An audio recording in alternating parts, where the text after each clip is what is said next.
بسم الله الرحمن الرحيم أتى أمر الله فلا تستعجلوه سبحانه وتعالى عما يشركون ينزل الملائكة بالروح من أمره على من يشاء من عباده أن أنذروا أنه لا إله إلا أنا فاتقون خلق السماوات والأرض بالحق تعالى عما يشركون خلق الإنسان من نطفة فإذا هو خصيم مبين والأنعام خلقها لكم فيها دفء ومنافع ومنها تأكلون ولكم فيها جمال حين تريحون وحين تسرحون وتحمل أثقالكم إلى بلد لم تكونوا بالغيه إلا بشق الأنفس إن ربكم لرؤوف رحيم والخيل والبغال والحمير لتركبوها وزينة ويخلق ما لا تعلمون وعلى الله قصد السبيل ومنها جائر ولو شاء لهداكم أجمعين هو الذي أنزل من السماء ماء لكم منه شراب ومنه شجر فيه تسيمون ينبت لكم به الزرع والزيتون والنخيل والأعناب ومن كل الثمرات إن في ذلك لآية لقوم يتفكرون وسخر لكم الليل والنهار والشمس والقمر والنجوم مسخرات بأمره إن في ذلك لآيات لقوم يعقلون وما ذرأ لكم في الأرض مختلفا ألوانه إن في ذلك لآية لقوم يذكرون وهو الذي سخر البحر لتأكلوا منه لحما طريا وتستخرجوا منه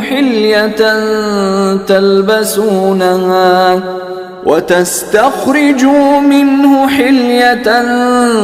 تلبسونها وترى الفلك مواخر فيه ولتبتغوا من فضله ولعلكم تشكرون وألقى في الأرض رواسي أن تميد بكم وأنهارا وسبلا لعلكم تهتدون وعلامات وبالنجم هم يهتدون أفمن يخلق كمن لا يخلق أفلا تذكرون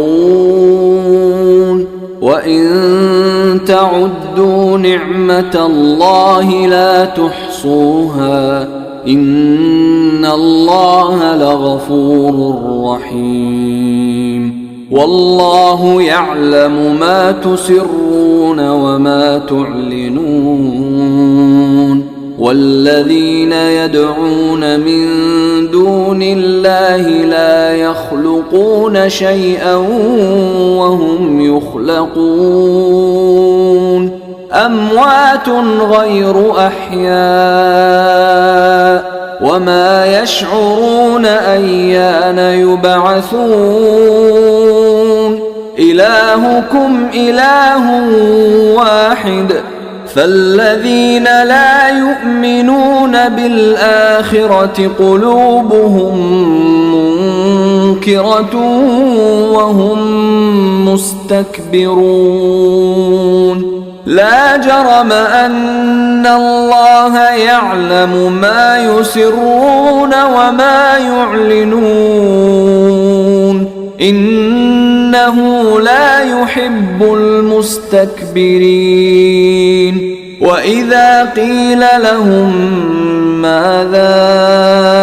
أنزل ربكم قالوا أساطير الأولين ليحملوا أوزارهم كاملة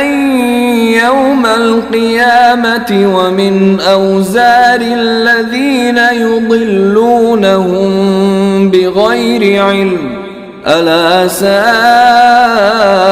ما يزرون قد مكر الذين من قبلهم فأتى الله بنيانهم من القواعد فخر عليهم السقف من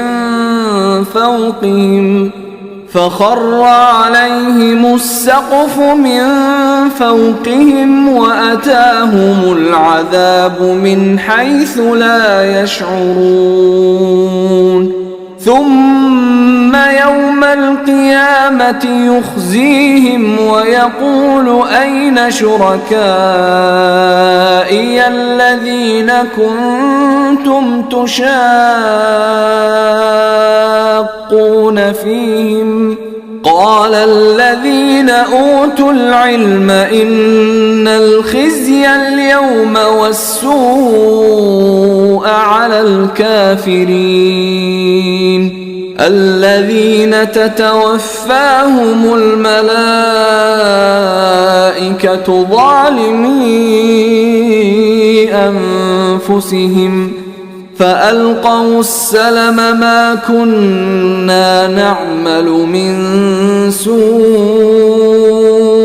بلى إن الله عليم بما كنتم تعملون فادخلوا أبواب جهنم خالدين فيها فلبئس مثوى المتكبرين وقيل للذين اتقوا ماذا أنزل ربكم قالوا خيرا للذين أحسنوا في هذه الدنيا حسنة ولدار الآخرة خير ولنعم دار المتقين جنات عدن يدخلونها تجري من تحتها الأنهار لهم فيها ما يشاءون كذلك يجزي الله المتقين الذين تتوفاهم الملائكة طيبين يقولون سلام عليكم ادخلوا الجنة بما كنتم تعملون هل ينظرون إلا أن تأتيهم الملائكة أو يأتي أمر ربك كذلك فعل الذين من قبلهم وما ظلمهم الله ولكن كانوا أنفسهم يظلمون فأصابهم سيئات ما عملوا وحاق بهم ما كانوا به يستهزئون وقال الذين أشركوا لو شاء الله ما عبدنا من دونه من شيء نحن ولا آباؤنا ولا حرمنا من دونه من شيء كذلك فعل الذين من قبلهم فهل على الرسل إلا البلاغ المبين ولقد بعثنا في كل أمة رسولا أن اعبدوا الله واجتنبوا الطاغوت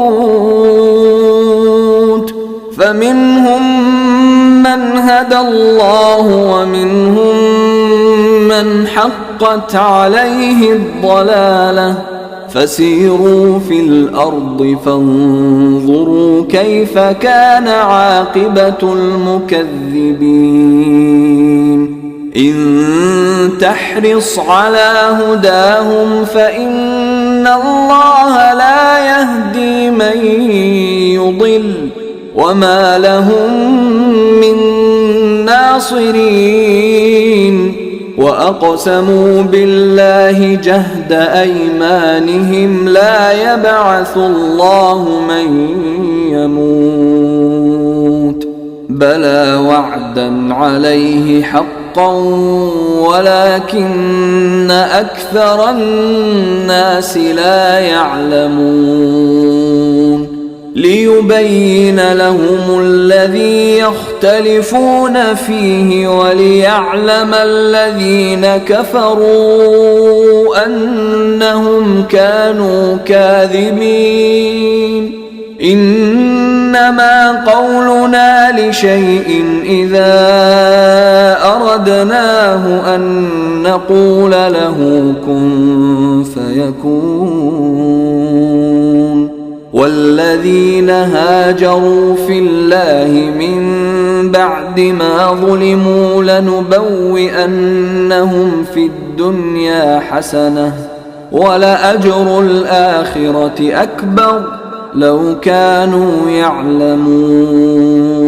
الذين صبروا وعلى ربهم يتوكلون وما أرسلنا من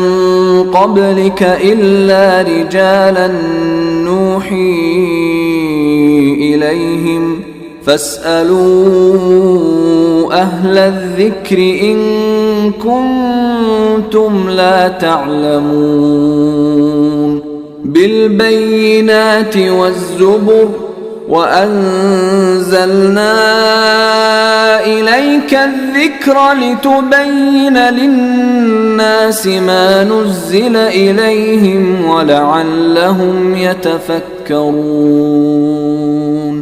أفأمن الذين مكروا السيئات أن يخسف الله بهم الأرض أو يأتيهم العذاب من حيث لا يشعرون أو يأخذهم في تقلبهم فما هم بمعجزين أو يأخذهم على تخوف فإن ربكم لرؤوف رحيم أولم يروا إلى ما خلق الله من شيء يتفيأ ظلاله عن اليمين والشمائل سجدا لله وهم داخرون ولله يسجد ما في السماوات وما في الأرض من دابة والملائكة وهم لا يستكبرون يخافون ربهم من فوقهم ويفعلون ما يؤمرون. وقال الله لا تتخذوا إلهين اثنين إنما هو إله واحد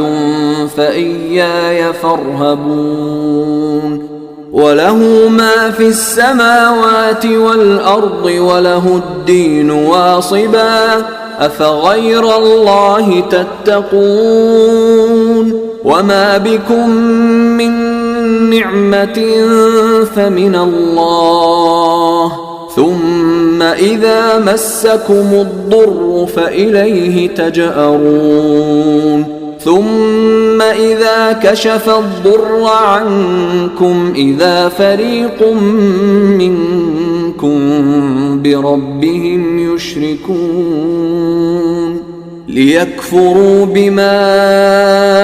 آتيناهم فتمتعوا فسوف تعلمون.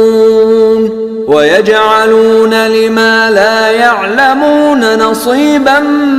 مما رزقناهم تالله لتسألن عما كنتم تفترون. ويجعلون لله البنات سبحانه ولهم ما يشتهون. وإذا بشر أحدهم بالأنثى ظل وجهه مسودا وهو كظيم يتوارى من القوم من سوء ما بشر به أيمسكه على هون أم يدسه في التراب ألا ساء ما يحكمون. للذين لا يؤمنون بالآخرة مثل السوء ولله المثل الأعلى وهو العزيز الحكيم. ولو يؤاخذ الله الناس بظلمهم ما ترك عليها من دابة ولكن يؤخرهم إلى أجل مسمى فإذا جاء أجلهم لا يستأخرون ساعة ولا يستقدمون. ويجعلون لله ما يكرهون وتصف ألسنتهم الكذب أن لهم الحسنى لا جرم أن لهم النار وأنهم مفرطون. تالله لقد أرسلنا إلى أمم من قبلك فزين لهم الشيطان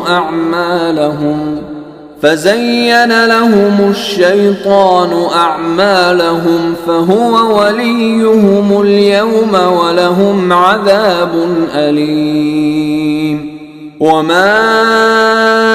أنزلنا عليك الكتاب إلا لتبين لهم الذي اختلفوا فيه وهدى ورحمة لقوم يؤمنون. والله أنزل من السماء ماء فأحيا به الأرض بعد موتها إن في ذلك لآية لقوم يسمعون. وإن لكم في الأنعام لعبرة نسقيكم مما في بطونه من بين فرث ودم لبنا لبنا خالصا سائغا للشاربين ومن ثمرات النخيل والأعناب تتخذون منه سكرا ورزقا حسنا إن في ذلك لآية لقوم يعقلون وأوحى ربك إلى النحل أن اتخذي من الجبال بيوتا ومن الشجر ومما يعرشون ثم كلي من كل الثمرات فاسلكي سبل ربك ذللا يخرج من بطونها شراب مختلف ألوانه فيه شفاء للناس إن في ذلك لآية لقوم يتفكرون والله خلقكم ثم يتوفاكم ومنكم من يرد إلى أرذل العمر لكي لا يعلم بعد علم شيئا إن الله عليم قدير والله فضل بعضكم على بعض في الرزق فما الذين فضلوا براد رزقهم على ما ملكت أيمانهم فهم فيه سواء أفبنعمة الله يجحدون والله جعل لكم من أنفسكم أزواجا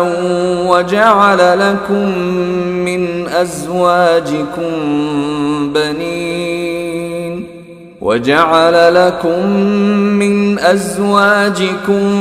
بنين وحفدة ورزقكم من الطيبات أفبالباطل يؤمنون وبنعمة الله هم يكفرون ويعبدون من دون الله ما لا يملك لهم رزقا من السماوات والأرض شيئا ولا يستطيعون فلا تضربوا لله الأمثال إن الله يعلم وأنتم لا تعلمون ضرب الله مثلا عبدا مملوكا لا يقدر على شيء ومن رزقناه منا رزقا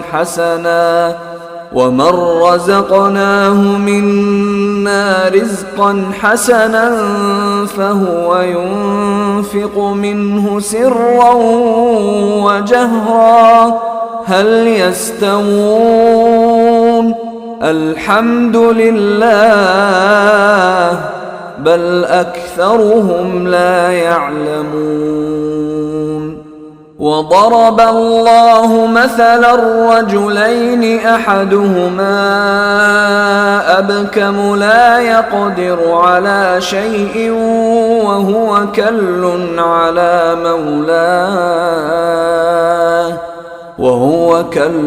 على مولاه أينما يوجهه لا يأت بخير هل يستوي هو ومن يأمر بالعدل وهو على صراط مستقيم ولله غيب السماوات والأرض وما أمر الساعة إلا كلمح البصر أو هو أقرب إن الله على كل شيء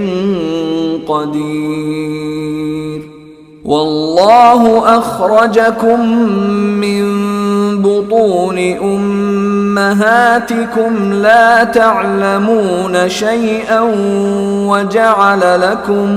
وجعل لكم السمع والأبصار والأفئدة لعلكم تشكرون. ألم يروا إلى الطير مسخرات في جو السماء ما يمسكهن إلا الله إن في ذلك لآيات لقوم يؤمنون. والله جعل لكم من بيوتكم سكنا وجعل لكم من جلود الأنعام بيوتا تستخفونها يوم ظعنكم ويوم إقامتكم ومن أصوافها وأوبارها وأشعارها أثاثا ومتاعا إلى حين. والله جعل لكم مما خلق ظلالا وجعل لكم من الجبال أكنانا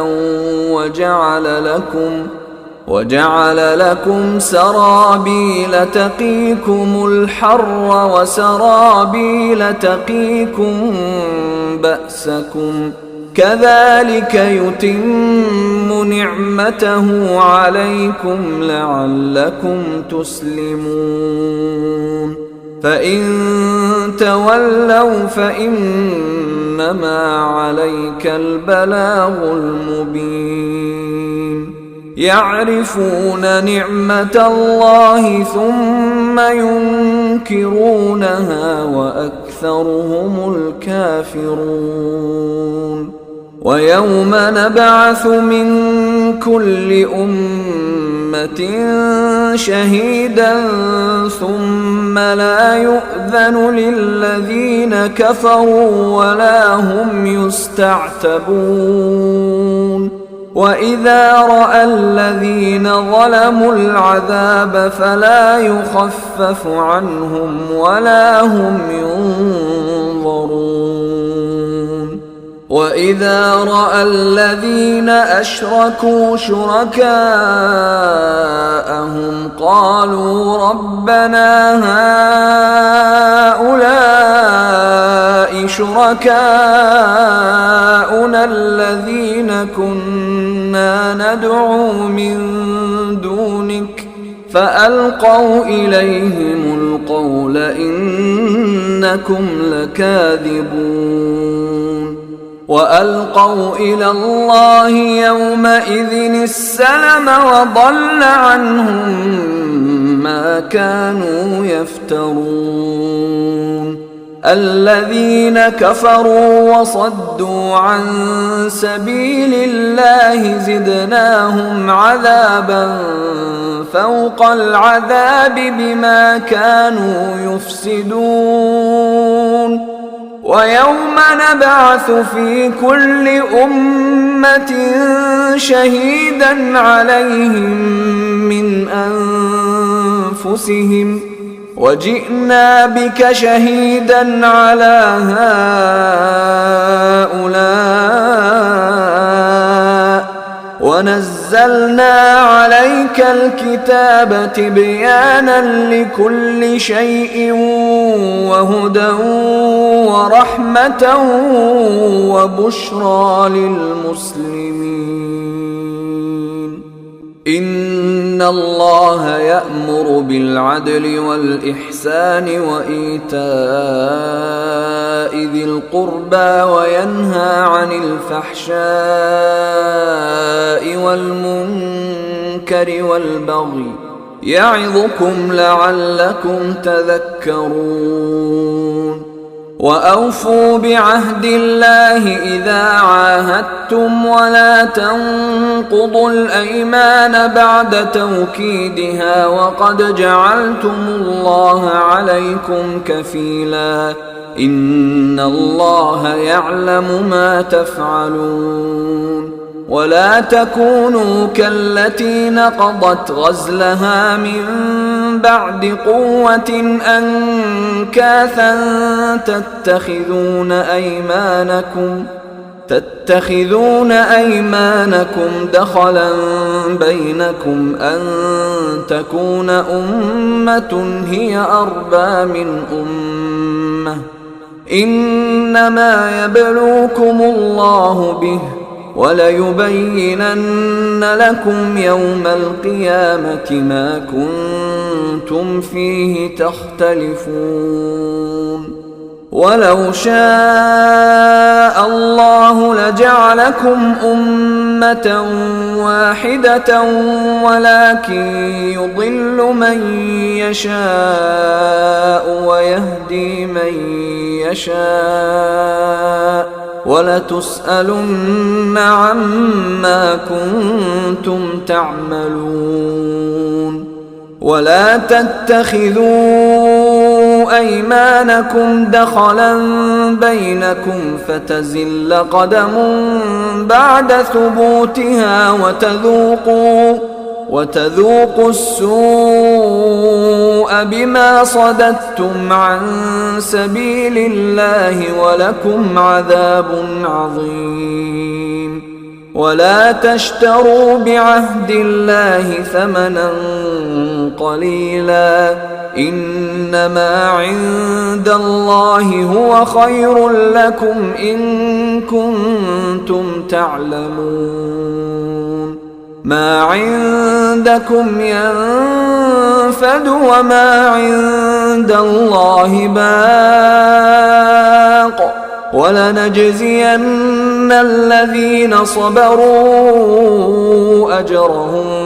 بأحسن ما كانوا يعملون من عمل صالحا من ذكر أو أنثى وهو مؤمن فلنحيينه حياة طيبة ولنجزينهم أجرهم بأحسن ما كانوا يعملون فإذا قرأت القرآن فاستعذ بالله من الشيطان الرجيم إنه ليس له سلطان على الذين آمنوا وعلى ربهم يتوكلون إنما سلطانه على الذين يتولونه والذين هم به مشركون وإذا بدلنا آية مكان آية والله أعلم بما ينزل قالوا إنما أنت مفتر بل أكثرهم لا يعلمون قل نزله روح القدس من ربك بالحق ليثبت الذين آمنوا وهدى وبشرى للمسلمين ولقد نعلم أنهم يقولون إنما يعلمه بشر لسان الذي يلحدون إليه أعجمي وهذا لسان عربي مبين إن الذين لا يؤمنون بآيات الله لا يهديهم الله ولهم عذاب أليم إنما يفتري الكذب الذين لا يؤمنون بآيات الله وأولئك أولئك هم الكاذبون. من كفر بالله من بعد إيمانه إلا من أكره وقلبه مطمئن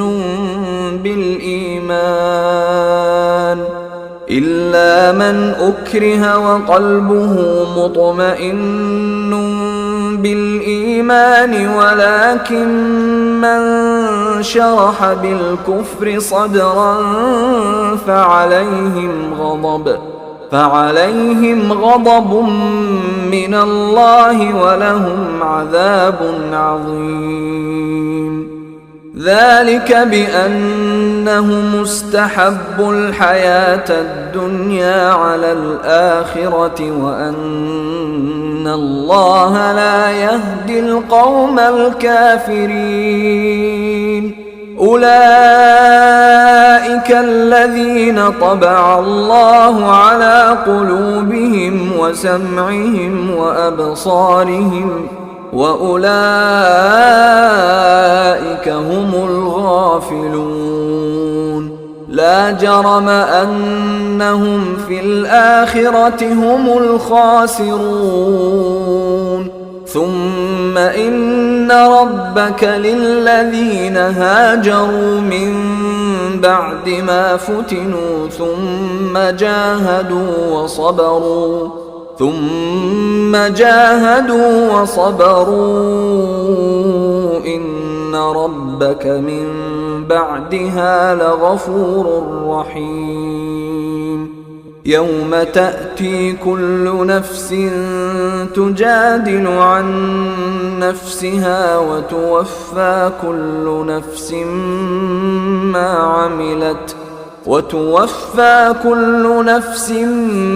ما عملت وهم لا يظلمون. وضرب الله مثلا قرية كانت آمنة مطمئنة يأتيها رزقها رغدا من كل مكان فكفرت بأنعم الله فأذاقها الله لباس الجوع والخوف بما كانوا يصنعون. ولقد جاءهم رسول منهم فكذبوه فأخذهم العذاب وهم ظالمون. فكلوا مما رزقكم الله حلالا طيبا واشكروا نعمة الله إن كنتم إياه تعبدون. إنما حرم عليكم الميتة والدم ولحم الخنزير وما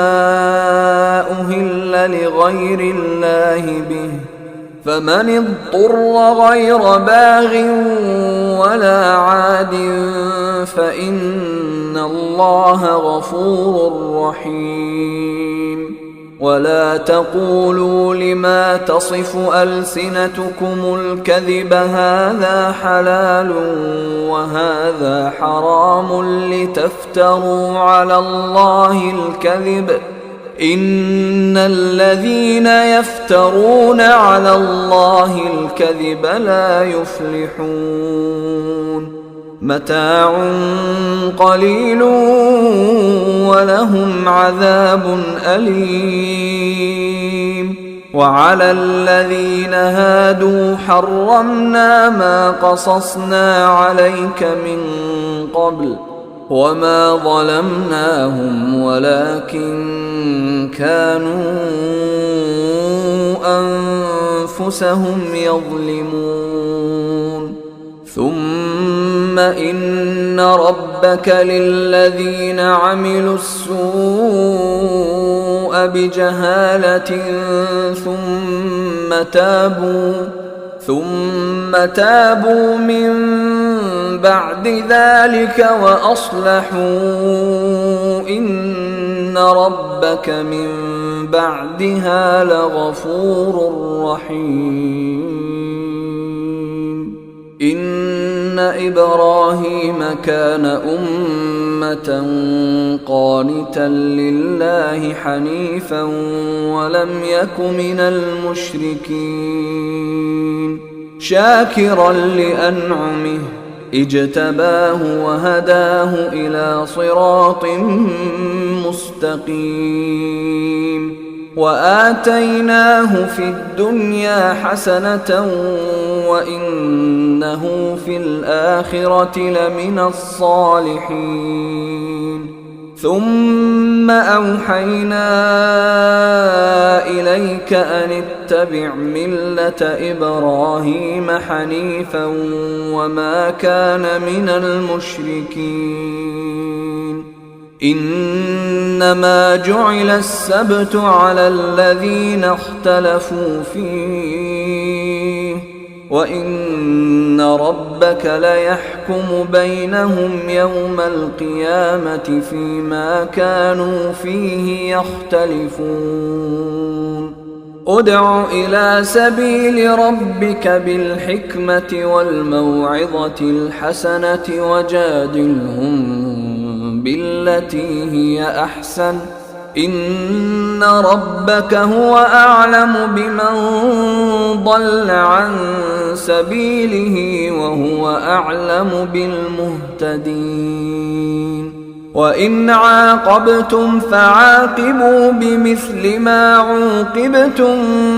به ولئن صبرتم لهو خير للصابرين. واصبر وما صبرك إلا بالله ولا تحزن عليهم ولا تك في ضيق مما يمكرون.